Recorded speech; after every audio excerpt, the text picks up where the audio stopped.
1. Take a shower. You don't want to smell. 2. Pick out an outfit that will fit in with the latest trends and won't make you the laughingstock of the school, more than you already are. 3. Put on some makeup so you can actually show your face in public and be a little bit pretty. You can't even recognize yourself and your face tingles with an unrelievable itch you can't satisfy, otherwise you will have ruined the hours of meticulous painting you applied to your hideous face. 4. Don't forget to style your hair in elegant curls. You can't let everyone at school see how your hair frizzes up like an electrocuted monkey, naturally. 5. Shove your fat feet into those toe-pinching, blood-blistering Converse that everyone at school is wearing, and you cannot be the odd one out. As you gaze into the bathroom mirror, you see a stranger that somehow stole your reflection and replaced it with a completely different girl. Every part of your outfit is uncomfortable, but even though you spend hours trying to look pretty, you will never be as good as those other girls at school. You are actually holding back a few tears, but you feel like you are holding back a tsunami of emotion. You can't let anyone else know that you feel, otherwise they will never respect you the same way they used to. Or did they ever? Why am I not good enough? Beauty is pain. 6. Get off the bus. 7. Find a group of people you can walk to class with, because heaven knows you can't just walk alone. But you don't even like these people.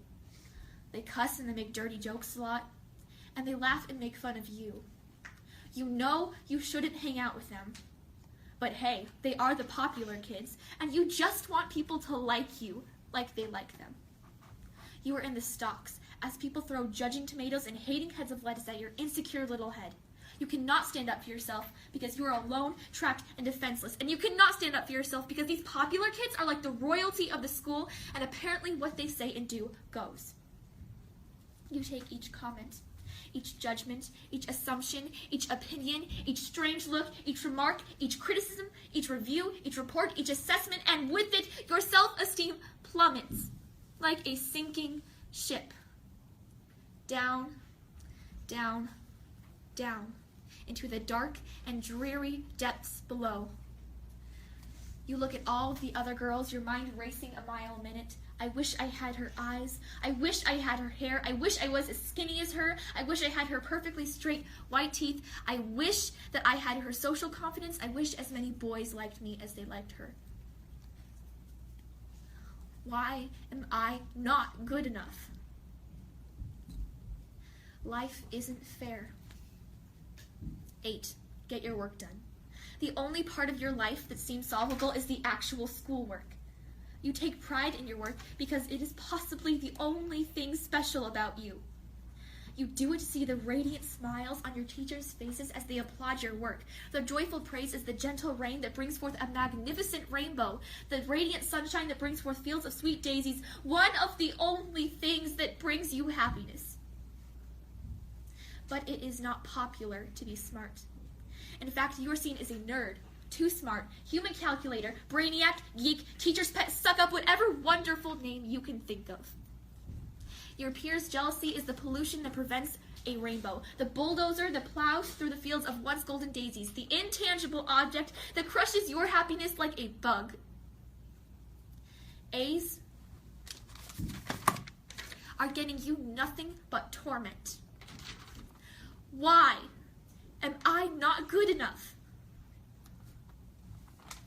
Just get over it. 9, it's the end of the day. Get ready for bed. 10, undress. Get your pajamas on. Wow, did I get fatter today? 11, undo your hair. Wow, my hair looks like a mop. 12, wash off all of your makeup.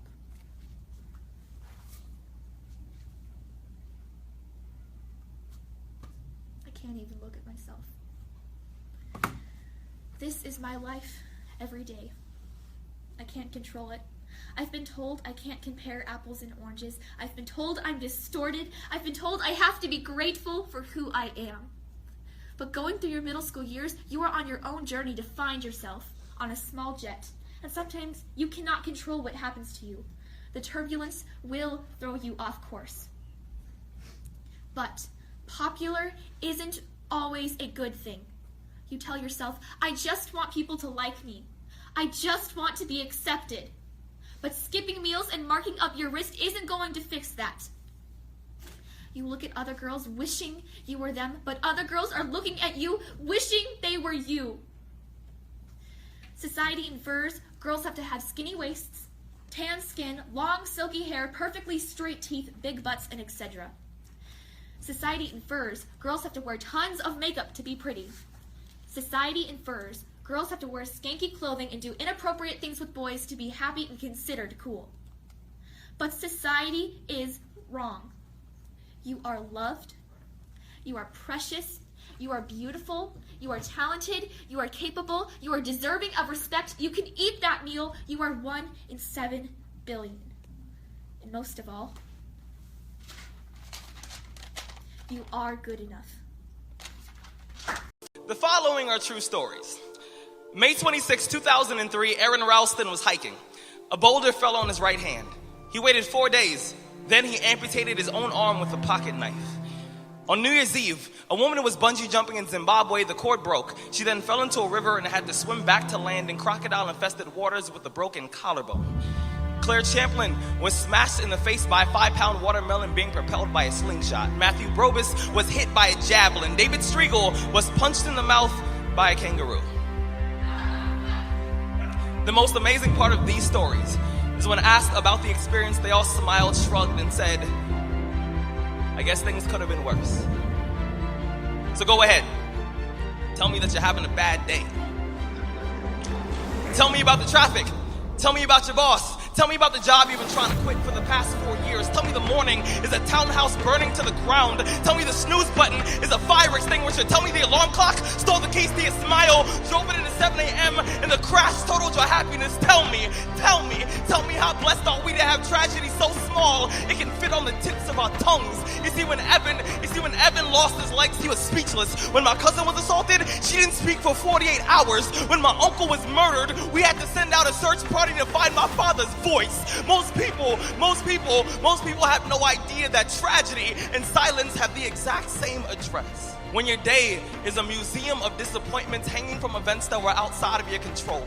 When you find yourself flailing in an ocean of why is this happening to me? When it feels like your guardian angel put in his 2-week notice 2 months ago and just decided not to tell you. When it feels like God is a babysitter that's always on the phone. When you get punched in the esophagus by a fistful of life. Remember that every year 2 million people die of dehydration. So it doesn't matter if the glass is half full or half empty. There's water in the cup. Drink that shit and stop complaining. You see, Muscle is created by repeatedly lifting things that have been designed to weigh us down. So when your shoulders feel heavy, stand up straight, lift your chin. Hell, call it exercise. Remember that life is a gym membership with a really complicated cancellation policy. Remember that you will survive. Remember, things could be worse. Remember, we are never, ever given anything that we can't handle. When the world crumbles around you, you have to look at the wreckage and then build a new one out of all the pieces that are still here. Remember, you are still here. The human heart beats approximately 4,000 times per hour, and each pulse,